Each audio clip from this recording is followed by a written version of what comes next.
All right, Luke Acts for Beginners. This is lesson number 4. Jesus in Galilee, public ministry begins. His public ministry begins, part 2 of this section. And we will cover Luke chapter 6, beginning in 6:17 to chapter 8, verse 3. So Luke continues his narrative by describing key elements in Jesus' ministry as Jesus begins to preach and do miracles in the northern part of Israel. So we've talked about that part of his ministry in the last couple of weeks. He lived as an adult in Capernaum in the region of the Sea of Galilee. And of course it was only normal that he not only begin his ministry there, but also call his apostles from the towns and villages in and around the area where he lived. Now in the last section that we covered, Luke describes the choosing of the 12 apostles. That's Luke 6, verses 12 to 16. Luke follows the naming of the 12 with a summary of the teaching that Jesus gave after the selection of his apostles. Now remember, I told you, I always give you ahead of time the section to read because we don't read everything in class, we don't have time. And this is an example of that. Chapter 6, 17 to 38, we won't read that. But this section is basically a repetition of what Matthew provides in a larger and more complete way. We call it the Beatitudes section, Matthew chapter 5 all the way to Matthew chapter 7. So Luke picks some of that material and he repeats it in this section here. This passage demonstrates how different gospel writers borrowed material from each other in order to complete their records. Then in chapter 6, verses 39 to 45, Jesus also adds several parables here in his teaching in order to amplify and provide concrete examples for his previous teaching. So he does some of the Beatitudes, blessed is the man of peace, and so on and so forth. And then he adds Proverbs at the end of this. Note also that Luke places, not Proverbs, parables rather. He puts parables of the house built on the rock at the end of his passage in the same way that Matthew puts the house built on the rock at the end of his passage. And so they borrowed stuff from each other and they positioned it in such a way to make their case for Jesus. So we're going to pick up our reading in chapter number 7, beginning in verse 1. When he had completed all his discourse in the hearing of the people, he went to Capernaum. So Luke naturally ends this teaching section by noting where Jesus is geographically, so that his reader, Theophilus, will not only know what Jesus is saying and doing, but also where these things are taking place in order to ground them into some historical and physical context. Remember I told you at the beginning the thing about Luke, the historical gospel, he's really interested in making sure that Theophilus knows the history and the geography of where these things are taking place. It's not a myth, it's not a fairy tale, this is history, and that's what he's writing. And the way that he kind of confirms this is by putting in historical information and geographical information. So we noted that Jesus' ministry was a series of teachings followed by miracles that drew attention to his teachings, which were then followed by more miracles until the final miracle, which would be the resurrection, was performed. So Luke notes another miracle which was unusual because of its recipient, and that is in chapter 7. Now historically, we know that the region we refer to as Israel today was under Roman rule at that time.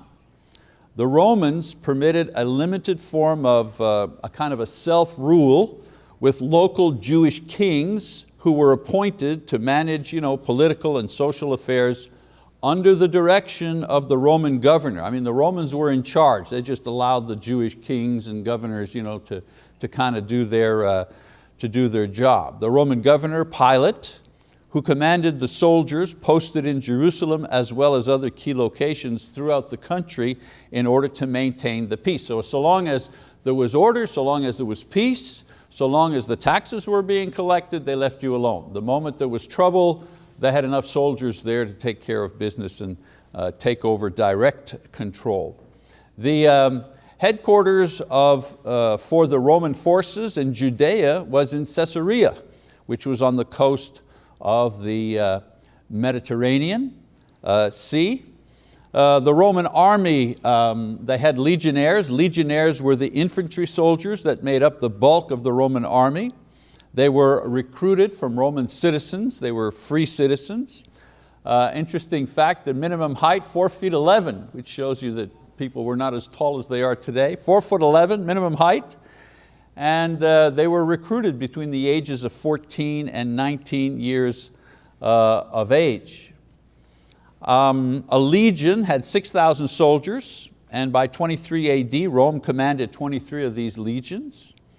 A legion, 6,000 soldiers, a cohort, 600 soldiers, a century, 100 soldiers, and so you have the term a centurion. So a centurion commanded a company of about 100 legionnaires. They were called legionnaires and not soldiers. So there's a little bit of background on Roman presence there at that time. So we pick it up in verse 2. It says, and a centurion's slave, who was highly regarded by him, was sick and about to die. So according to Josephus, a historian, a Jewish historian of the time, there were no Roman troops stationed in Capernaum in times of peace. So this centurion apparently lived in Capernaum, probably worked for King Herod, because Herod had troops that were made up of foreign soldiers. Okay? He had a kind of a mix and match army, a local army made up of mercenaries, Roman soldiers, people from other nations, so on and so forth. Luke sets the scene by describing the favored status of this household servant and the fact that he was near death. Matthew in his gospel says that the servant suffered from paralysis, Matthew 8, verse 6. So let's keep reading, verse 3. When he heard about Jesus, he sent some Jewish elders asking him to come and save the life of his slave. How interesting. Just this verse, what it reveals about this particular centurion. First of all, he was influenced by the witness of the others concerning Jesus, not having seen or heard Jesus personally. He had both influence and favor among the Jews. Think about it now. Here's a centurion, a Gentile, sending several Jewish elders, leaders, to ask for help on his behalf. And then of course we find out why in the next verse. We also know that he really believed. He was a believer. He didn't ask that Jesus come and pray, or could you drop by and see what you could do? He specifically asked Jesus to come and save the life of his dying servant. He's very specific about what he wants Jesus to do, what his expectation is of Jesus. So he's a believer. So let's read verses 4 and 5. When they came to Jesus, they earnestly implored him, saying, he is worthy for you to grant this to him, for he loves our nation, and it was he who built us our synagogue. So Luke records the arguments of the Jewish elders on behalf of this person. Note there's nothing said about the value and character of the slave. They don't argue for the slave. They don't say, well, the slave is a good slave and he deserves, and he's got a family and he's so young, too young to die. Nothing about the slave. No argument about the slave, yet it's the slave who is ill. Only that the slave was highly regarded by this centurion. So the way the elders state their case assumes that Jesus can do this. And they assure the Lord that the centurion is worthy, not in the sense that he deserves a reward of some kind, but that compared to others that the Lord has blessed, this man is also worthy of consideration. So they verify the sincerity of the man's faith by describing him as one who loves God's people, even though he's born a Gentile, and proving his love for them and for God by building a house of prayer for them, or a synagogue. Synagogue, house of prayer, where the Jews gathered for prayer and worship and the reading of the scripture, and then would go to Jerusalem for the festivals. Let's keep reading in verse 6 to 8. It says, now Jesus started on his way with them, and when he was not far from the house, the centurion sent friends, saying to him, Lord, do not trouble yourself further, for I am not worthy for you to come under my roof. For this reason I did not even consider myself worthy to come to you, but just say the word, and my servant will be healed. For I also am a man placed under authority with soldiers under me, and I say to this one, go, and he goes, and to another, come, and he comes, and to my slave, do this, and he does it. So far we've only heard about this man's situation, his piety, his love, and his faith.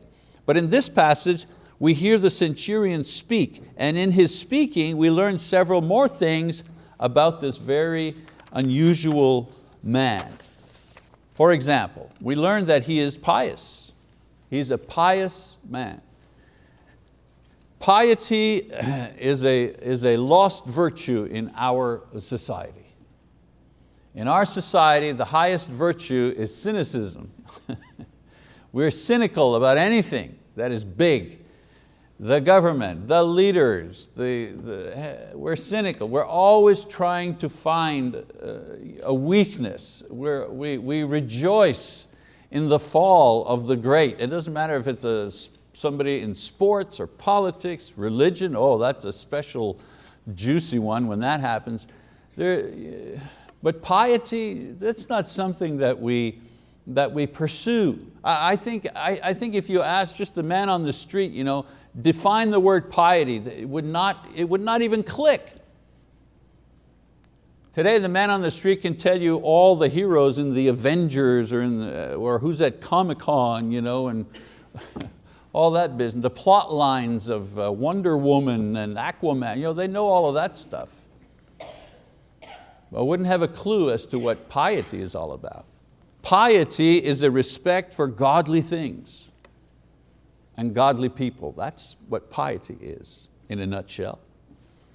In his case, this man's case, he respected the fact that Jesus, as a Jew, could not enter his house without defiling himself, meaning becoming ceremonially unclean according to Jewish law.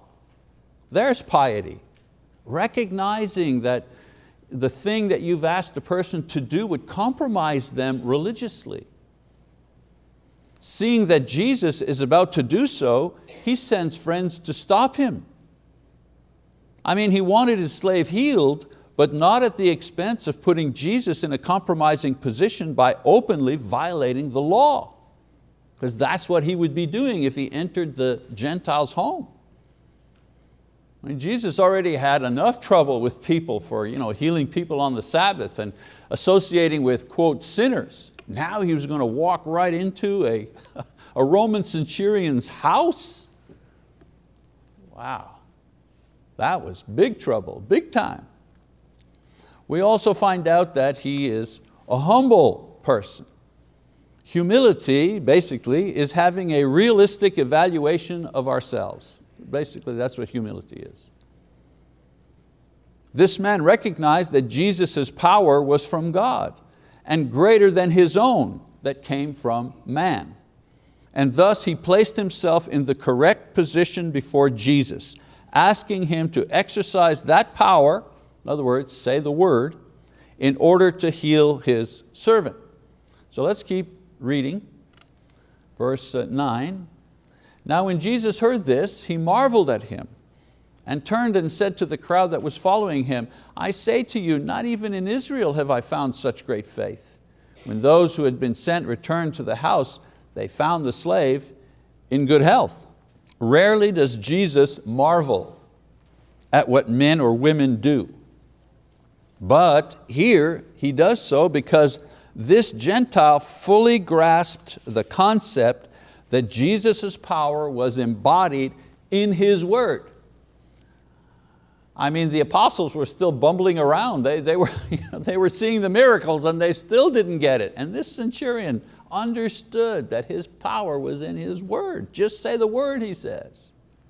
An idea that the Jewish nation, having had God's word for nearly 1,400 years, had failed to accept until that moment. Still were rejecting that idea. And this Gentile soldier got it, understood it.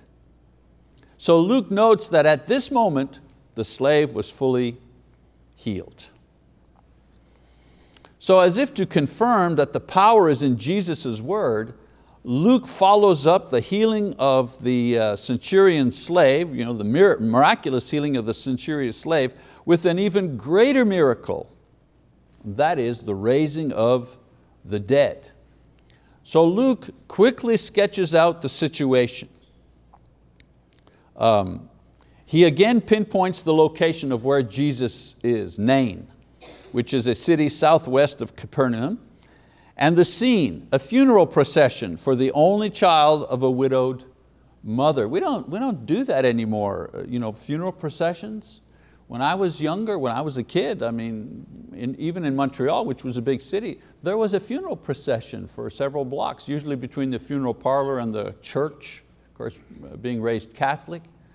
At my own dad's funeral, I remember they carried the coffin out, they put it in the hearse, and then we walked in the street, the 2 blocks. We had a procession, 2 blocks, walked in the street, myself, my mom, family, friends, all the way to the church. Then they took it may not be possible, to walk from Eisenhower's up on 29th and Moore or something, all the way to Choctaw. But anyways, I still remember there being funeral processions when I was, so this is he comes upon a funeral procession for a child of a widowed mother. In this instance, nobody asks him to intervene since the person's already dead.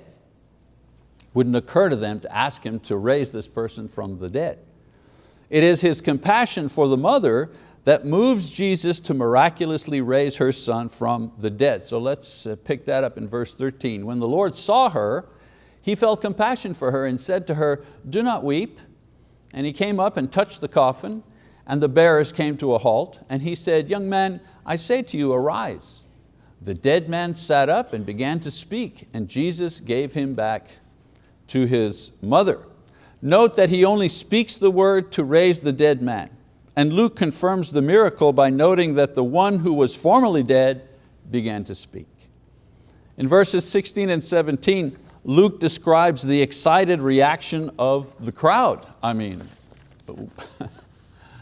It's one thing to say, hey, I heard Jesus rose somebody, brought somebody back from the dead. Yeah, He went to somebody's house. I don't know where it was, but that's what I heard. That's one thing. But in the middle of the funeral procession where everybody's in agreement that the person is actually dead, those days, no closed coffins, they just carried the person. Everybody knew he was dead. Right there out in the open in front of everybody, this miracle takes place.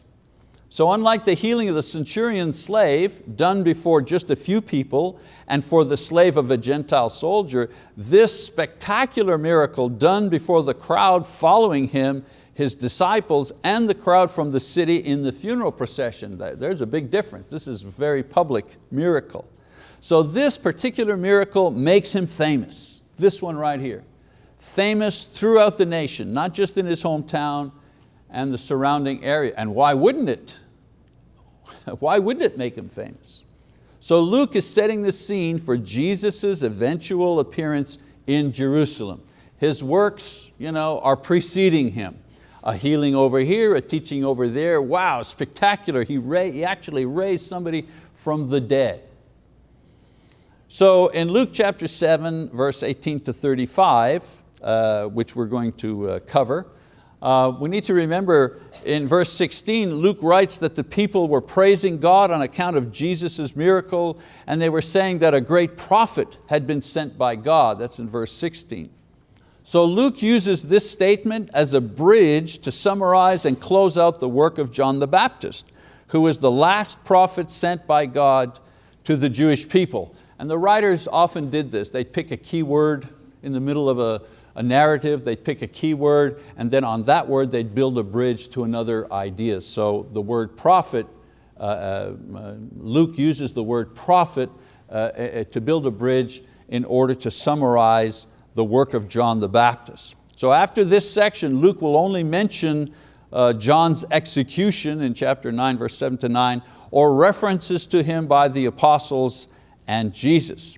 So in this section, Luke recounts a time when John the Baptist was in prison and he sent disciples to ask Jesus if he was really the Messiah. So let's read that in verse 18 and 19. The disciples of John reported to him about all these things. Summoning 2 of his disciples, John sent them to the Lord saying, "Are you the expected one, or do we look for someone else?"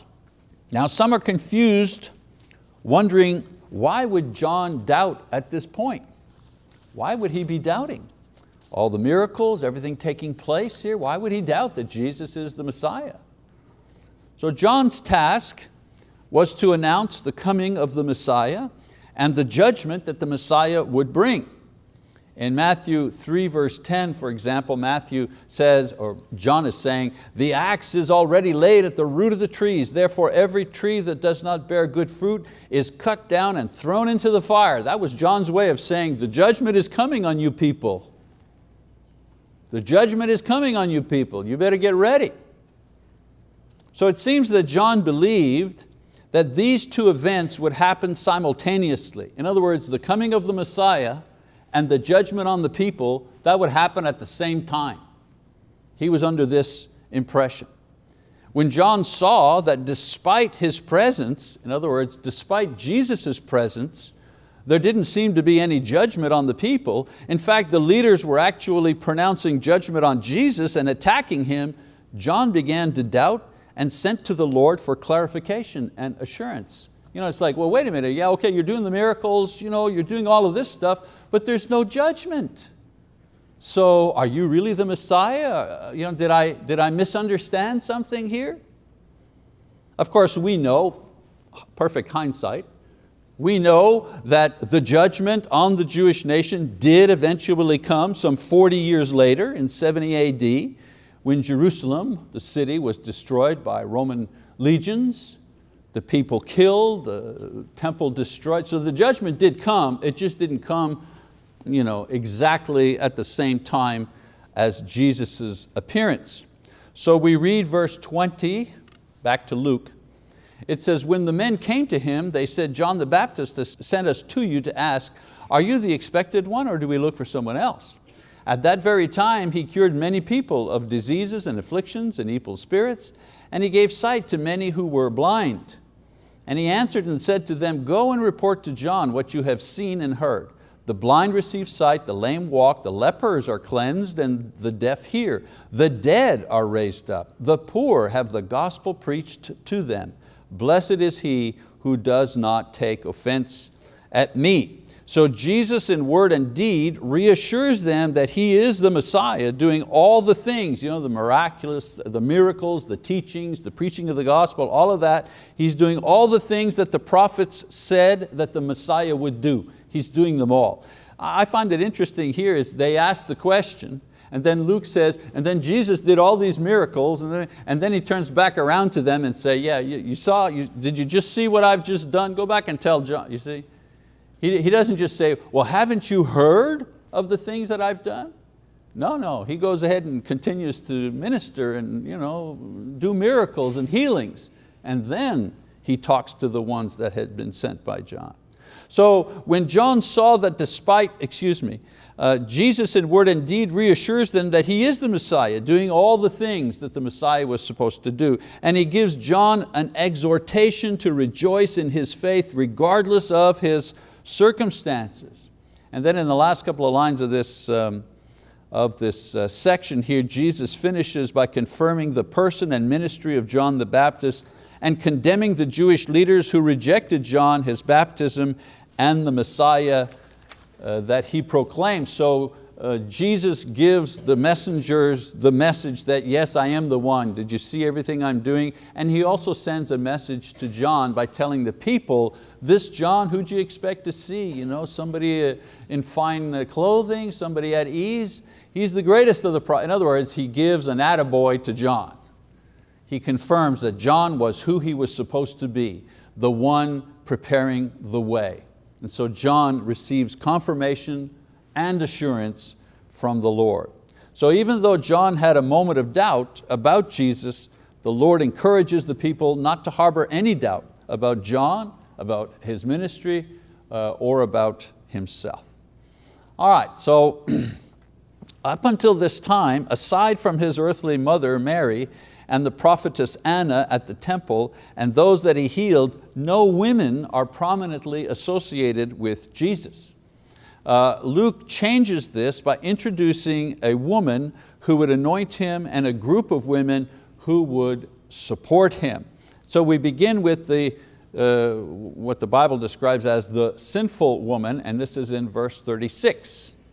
It says, now one of the Pharisees was requesting him to dine with him, and he entered the Pharisee's house and reclined at the table. Again, notice, Luke situates the story, but this time socially. Where is he socially? Well, he's in the house of a Pharisee for a meal. And so we understand what is taking place. Verse 37 to 38, and there was a woman in the city who was a sinner. And when she learned that he was reclining at the table in the Pharisee's house, she brought an alabaster vial of perfume, and standing behind him at his feet, weeping, she began to wet his feet with her tears and kept wiping them with the hair of her head and kissing his feet and anointing them with the perfume. So the meal, as I think most of us know, was served on a low table, didn't have tables like us. The guests reclined on pillows, leaning on their left elbows with their legs extended away from the table. The woman, no name here. In popular movies and that, many like to assign to her the name Mary Magdalene, but the Bible doesn't give her a name. And Mary Magdalene was a woman who was healed of demon possession by Jesus. She wasn't a woman who was a prostitute and Jesus, no. She was healed of demon possession. That's the connection that Jesus had with, or the initial connection that Jesus had with Mary Magdalene. It says that she was a sinner, but that doesn't mean that she was a prostitute. She could have been a sinner, maybe she was a divorced woman who had committed adultery. She was a sinner. Maybe she was a thief. You ever thought of that? Maybe she was a thief. Maybe she associated with the wrong persons, whatever. She was a sinner. And she enters and stands behind Jesus, and she begins to weep, and then she kneels and breaks open. There's no cap on these vials, not like today, twist off. They didn't have twist off caps. So if you had this perfume, you had to break it open. Once open, it had to be used. It was anointing oil. The kind of oil, if you had a guest come in, you would use this oil, you wouldn't pour it on them, you'd pour a drop on the top of the person's head. That was simply polite, that was hospitality, welcoming the person into your home. But she takes the thing and she pours it on his feet. Her tears fall on his feet while she is anointing them. And an interesting thing too, we see something about the Pharisee here.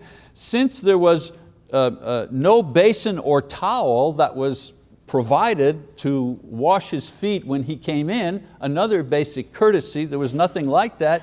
What does the woman do? Well, she proceeds to dry his feet with the only thing she has, her hair. So she dries his feet with her hair and kisses them, a sign of humility, a sign of great love. So her actions were a great sign of humility. She crashed the dinner. She exposed herself to possible rejection and shame. She lowered herself before Jesus publicly. I mean, think about what she did. I've seen churches, congregations, and they reenact the washing of the feet, and they'll get some of the elders up there with some of their gnarly feet, take off their socks and whatever, and as a gesture, just to show that we need to be servants and this and that, they'll have some of the people come up and wash their feet, a little sponge and a little towel, and even then it's, ugh, and you're sure, or you're hoping anyways, that the elders washed their feet that morning in preparation for the little ceremony here. Could you imagine what this woman did? I mean, it's just amazing. You're amazed when you think about it. In verse 39, It says, now when the Pharisee who had invited him saw this, he said to himself, if this man were a prophet, he would know who and what sort of person this woman is who is touching him, that she is a sinner. So Luke, he inserts a kind of a caption over the Pharisee's head there, showing his thoughts and thus exposing his intention and attitude toward Jesus.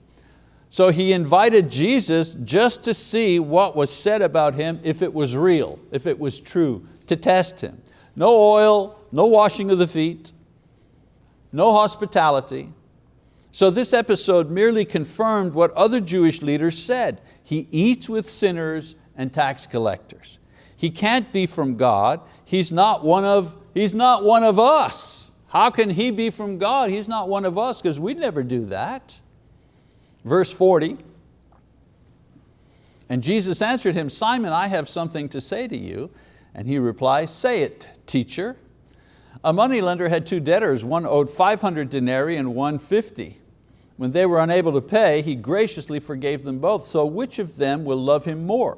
Simon answered and said, I suppose the one whom he forgave more. And he said to him, you have answered correctly. What an attitude this Pharisee. I mean, you want to just smack him, don't you? What an attitude he's got. Go ahead, teacher. If you could find the lowest term, that's pretty much the one for a guy who's done miracles. Yeah, go ahead, teacher. And then Jesus says, his parable about the 2 debtors, and he asks him a question. And look how he answers. Well, I suppose, Mr. Smarty, well, I suppose the one, that kind of belligerent, arrogant attitude. It just oozes right out of that verse. So this parable exposes the hearts actually of both the Pharisee and the woman. One, the woman, felt the weight of sin, and the other, Pharisee, did not feel the weight of sin. That was the essential difference. We continue. Turning toward the woman, he said to Simon, do you see this woman? I entered your house. You gave me no water for my feet, but she wet my feet with her tears and wiped them with her hair. You gave me no kiss, but she, since the time I came in, has not ceased kissing my feet. You did not anoint my head with oil, but she anointed my feet with perfume. For this reason I say to you, her sins, which are many, have been forgiven, for she loved much. But he who is forgiven little loves little. Then he said to her, your sins have been forgiven. Interesting to note that Jesus says that what the woman did was done as a result of her sins being forgiven. She did not anoint his feet and do all of this in order to receive forgiveness. She did all these things as a show of her love toward Jesus for having forgiven her. When? We don't know. But as John says, if everything was written that Jesus did, the world couldn't hold all the book. So we don't know when she was forgiven, but she was already forgiven. This was her show of love. This was her show of gratitude. In contrast to this, the Pharisee had neglected to show Jesus the basic courtesies of Jewish hospitality, let alone love. So the parable simply lays out the very common sense idea that those who have been forgiven much are usually more grateful than those who think they have smaller debts. However, in reality, both the woman and the Pharisee owed a great debt for their personal sinfulness. The only difference was that she became aware of hers and the Pharisee didn't. And the result was that Jesus openly expressed before witnesses that the woman was actually forgiven, and by his silence showed that the Pharisee was not. I'd feel a little queasy there if I was the Pharisee. He's declaring, wow, this woman's sins are forgiven. You're waiting, and yeah, that's it. Only hers are forgiven. So this declaration stirs up the other guests, because in saying this, Jesus is equating himself with God, the very thing that will seal his fate to the cross a little bit later on. We have a little bit more to do. Chapter 8, verses 1 to 3, these are the ministering woman. This is the woman that was forgiven, now the ministering woman. So in the first 3 verses of chapter 8, Luke will once again revert to his practical mode by describing how Jesus was supported. Very practical. How did He live? Where did He get His money? Now He's just described a man healing all kinds of diseases and infirmities, raising the dead, reading people's minds. Is He for real? Is He human? That potential question or doubt is answered here, where Luke explains that a group of female disciples provided the resources to eat and lodge and travel for both Jesus and His apostles. A very practical piece of information that people would have wanted to know at that time. All right, so a couple of lessons and then this lesson is yours. We'll keep on going next time. Luke is going to record another series of parables and miracles taking place in Galilee before Jesus will begin venturing south to go to Jerusalem and all the things that take place on that journey. But for now, we'll shut it down here at Luke 7. A couple of lessons. Lesson 1, the prayers of the righteous are effective on behalf of other people, whether they're righteous or not. In prayer, the important thing is that you are righteous, because you may be praying for someone who is not righteous. See what I'm saying? The elders appealed to Jesus on behalf of a Gentile, a centurion, a person they were not even supposed to deal with, let alone pray for. So praying for an unfaithful husband, or a friend in jail, or an unbelieving grandmother is made acceptable and effective because of our faith and our righteous life, not their faith, not their unrighteous life. Lesson number 2. Faith believes that God will find a way. The centurion could not bring his sick, dying slave to Jesus, and Jesus could not enter the centurion's house without defilement and the problems that this would cause his ministry. The centurion called on Jesus nevertheless, and God found a way to answer his prayer. In faith and in prayer, our job is to ask and to believe, not to figure out how God is going to do this. I hear prayers all the time for someone in particular, and the person who is leading the prayer will then go and lay out what it is that God is supposed to be doing for that person.